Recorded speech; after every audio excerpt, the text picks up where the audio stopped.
Games are art, but they're treated like a business. And the business is good. Booming, in fact. Long gone are the $60 blockbusters. Nowadays, you need to bank $70 or $80 to get the biggest releases of the year. To top this, GTA 6 is reportedly going to cost $100. That's even worse for us Europeans among us. It would cost $115 after the conversion. This applies for all big games. AAA gaming is no longer for everybody. How did we get here? And how will it all return to normal? I'm Osmo and I rave about games. By the end of the video you will understand why the facade of the gaming industry is cracking. I want to hear your opinions in the comment section down below. Let's keep the discussion going, shall we?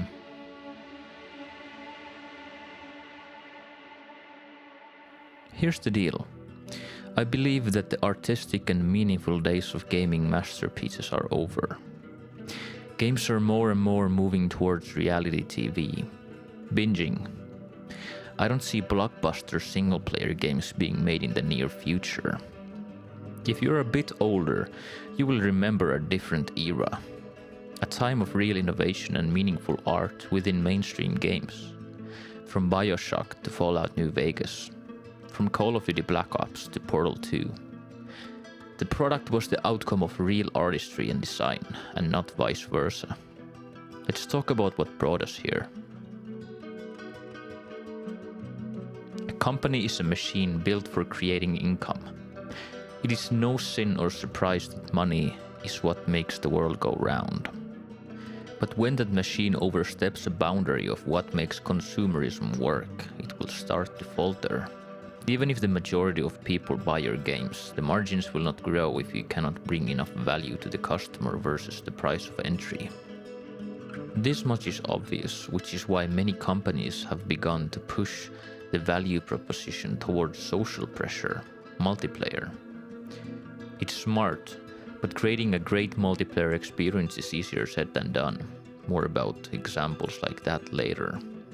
In the case of the before-mentioned GTA 6, I foresee multiplayer being the main focus. Sure, Rockstar is known for quality, so I won't make any bold predictions about it being bad, but it was the one making the precedent. Games that require a constant stream of small updates are the present, and maybe the future. The problem with live service titles is obvious. The constant updates and development are sure to cause fatigue within the development team as well as the audience.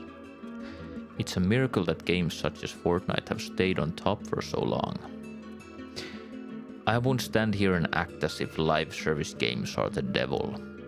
They are just one aspect of multiplayer games that do not own the entire market and never will. There are risks to this business model, however, and reasons why it is tainting the whole industry. There are many games who own up the model and have managed it for a long time. Think Fortnite, CS2 or Valorant, for example. And then there are 100 games that have failed horribly trying to force the model onto a bad platform. Anthem, Redfall or Halo Infinite to name a few. The chase for the golden goose never ends. And it seems to have killed studios in the process, which is something we will talk about soon. In the world of infinite replayability, is there even a point to making innovative big single-player releases? In the case of Alan Wake 2, which was a hugely respected and well-received AAA release, it indeed was barely worth it. The game was released in 2023 and finally started to make profit this year. And may I remind you, the game won nearly every award in the space. Getting the project financed was a huge problem, and the fact that the game didn't bankrupt the whole company is only thanks to its groundbreaking writing and design, and the fact that the game is a masterpiece. By the way, subscribe to the channel for more weekly essays and give the video a like. It helps immeasurably. Even big names can fail. Star Wars Outlaws failed to even land in most gamers' radars, to be honest. The game was not bad by most accounts, but simply lacked any originality or, I don't know, quality? The poor financial performance caused the whole company's stock value to take a big hit. Even then, the game did sell a million copies in the first month. That's still a lot of sales, which begs the question if these big bets are even worth it. If the game requires significant user base, it needs significant quality, or a franchise that isn't hugely overpopulated with content, unlike Star Wars. It has been a while, but the release of Starfield, on the other hand, was a huge moment for Bethesda Softworks. The game was not met with great reviews or user scores, but that did not matter much. The game had a huge 15 million players by November 2024, but interestingly there are no exact amounts of units sold. It's pretty safe to say a notable amount of players were from Xbox GamePass. The game made a huge amount of money, and proved that even mediocre games can create revenue, at least if the hype can carry it. To me, Starfield was the beginning of the end for modern gaming. With Microsoft owning most of the entire gaming landscape, games become like Netflix series, slop that you play when you want to unwind, to not think too much about. If I were to overanalyze, I would say that modern culture has enabled this. People work for longer, they work for less money, everything is expensive, people aren't healthy. This enables slop and figurative brain rot to become a good option for an exhausted person. I don't even know if I could blame them for not playing something mentally demanding. Life is hard. I don't want to sound like I blame the consumer. That's not the point. The market is starting to create a scenario where the consumer lacks choice. We have landed in this reality of games where films have stood for a while. Only products with a pre-existing name brand are financed. The risk is simply too big, at least in the biggest projects. Games such as Silent Hill F or Resident Evil Requiem would never see the light of day without that huge brand tacked onto them. Without Hideo Kojima's cult of personality, Death Stranding would never have been made, which seems obvious, but should it be? Why couldn't the product, the art, just speak for itself? The marketing of games relies on big bombastic scenes with loud noises and booming bass notes. Everything is in your face and leaves no questions. This is a product. In these trailers, I often have no clue what the gameplay itself even is. Why should I buy this? Because it's new? I know this is awfully anecdotal, but I have no respect for trailers with some old hit song remixed as an orchestral dubstep track. I have no respect for a tagline being, "The Guardian, they paid us big bucks to review it well," or IGN, "The graphics are good." The doings of the AAA industry have time and time again been upended by the indie scene. This much has been obvious for a while. Many would argue this to be a good thing. I'm in the camp that this is bad for the industry to have no in-betweens. The greatest games ever couldn't have been made with an indie budget, although that's not to say that smaller budget games with a smaller scope couldn't be masterpieces. It's different. I am sad that big companies no longer back new IPs. Titanfall, Overwatch, or Destiny would most likely struggle to be pitched in today's gaming landscape. Many have tried, and those who failed, sometimes through no fault of their own, pay the price. The amount of disbanded and merged studios is growing larger by the month. Especially EA and Microsoft have been the grim reapers for many exciting and complicated projects. The economy is in turmoil, and there is reason to be feeling, well, grim.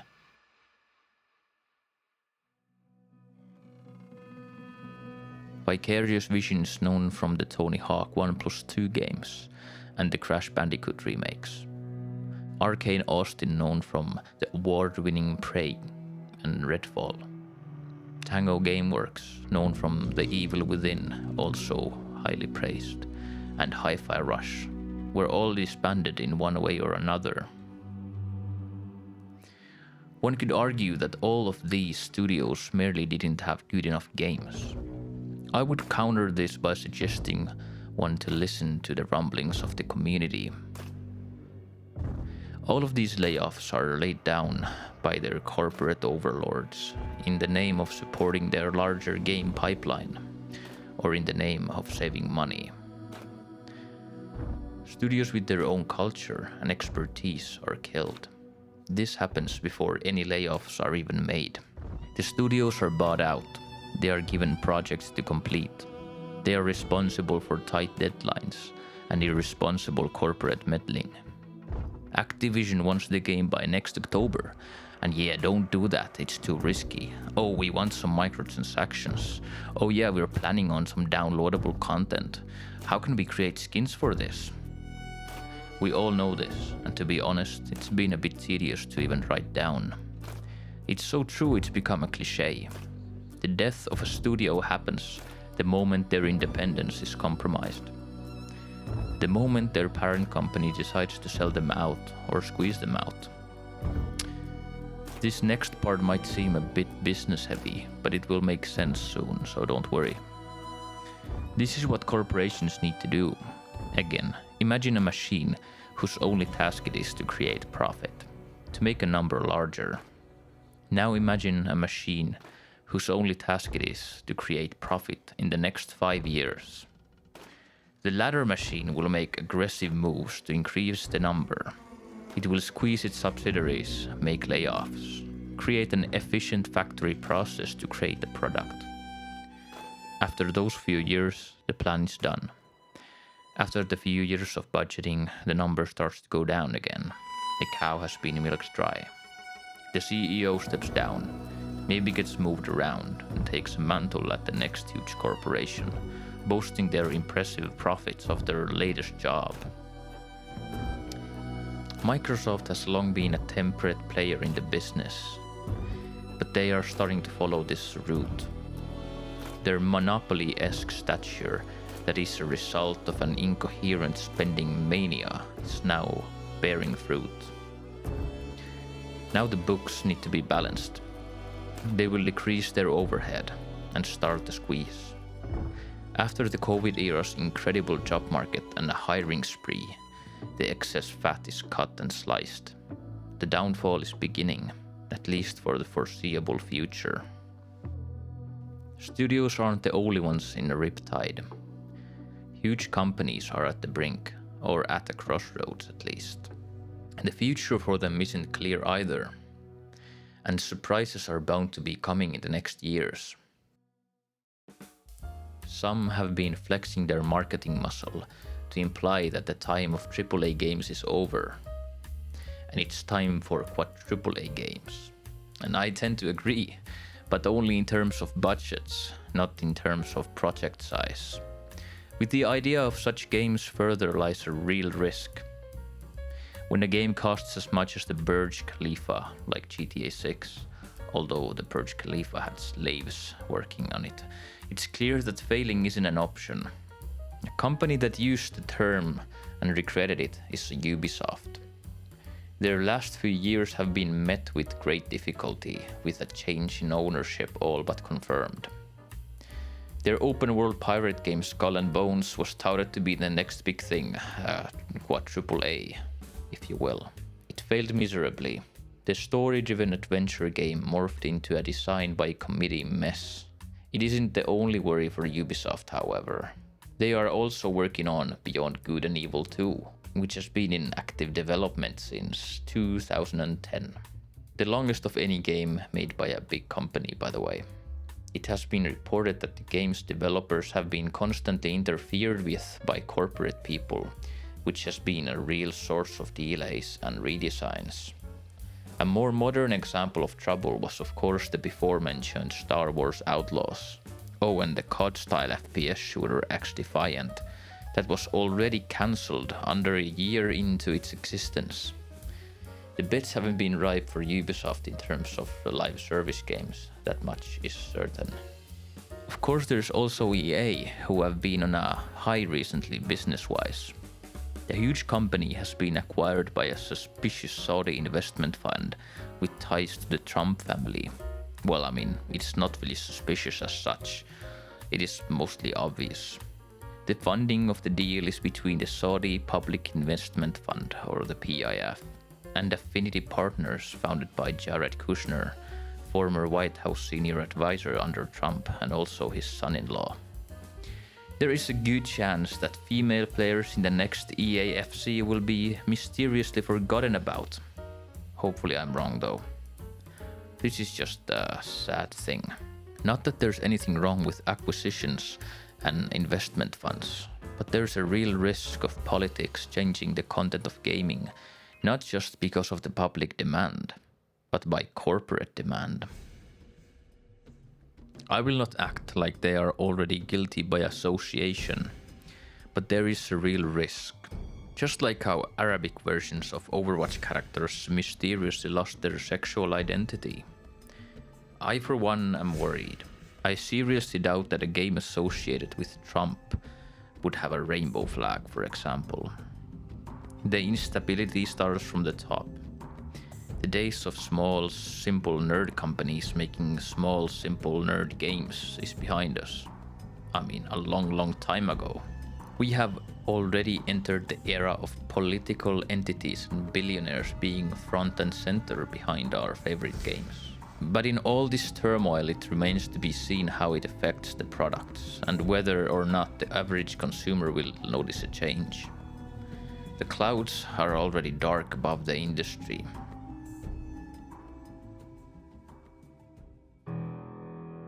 After the hard rain's fallen, we find ourselves in an unfamiliar landscape for gaming. Will it all be Netflix, or are we going to wake up to the truth? Xbox GamePass is either going to die and tank the gaming side of Microsoft, or it will dry up all the studios. Like Netflix has done, games will also rely on only the biggest series. It will forget boldness and investing in grassroots developments. No longer could Microsoft foster another Halo or Minecraft. We will witness an era of rehashing the same old. I mean, we are already in it. In my admittedly pessimistic view, the Game Pass business model is that of the devil. I would hate to see the death of huge blockbuster masterpieces like Call of Duty Modern Warfare 2 or Halo 3. But I've already attended the funeral. The future is in the past. Small companies and solo developers will create the biggest moneymakers of the future, as has been the case for years. My bravest prediction, however, is that there will be a video game market crash like that of the 80s. The sugar daddy Microsoft will downsize their operations. They have already jacked up the price of Game Pass Ultimate enough to repel the average casual player. $30 a month for mediocre games and a few games that you could get from a Steam sale for a couple months worth of subscription money. Oh, and let's not forget about the AI bubble that will surely hurt Microsoft when it pops. Companies like Bethesda, owned by Microsoft, have already become a slot machine. Their prestige is at an all-time low. Or Blizzard, they are in an eternal downward spiral even though they were once one of the most trusted gaming companies ever. They are owned by Microsoft too, by the way. Or BioWare, they have made absolute garbage for years. From Mass Effect Andromeda to Anthem to Dragon Age Whaleguard, and they are owned by EA. I will not stop here to make my case. Ubisoft, as I said before, is on the brink of the abyss. Rocksteady tried their hand at the live service slot with their Suicide Squad game. 343 Industries was completely restructured because of the failure of Halo Infinite and their failed game engine project. All this bad news is to say that there is light at the end of the tunnel. The original talent behind these studios have already departed. They are regrouping to create new things independently. Claire Obscure has been a big talking point for a while about the brain drain of Ubisoft. This will not be the last game to prove that big studios are damned to adapt or die. We are at the cusp of the future of gaming yet again. Maybe after the dust has settled on the large companies ruling the industry, a new spark will light the next renaissance of gaming. If it happens, I will report on it for sure. For now, I will enjoy what I can. The world is full of games to be enjoyed now, and you'll hear from me again next week.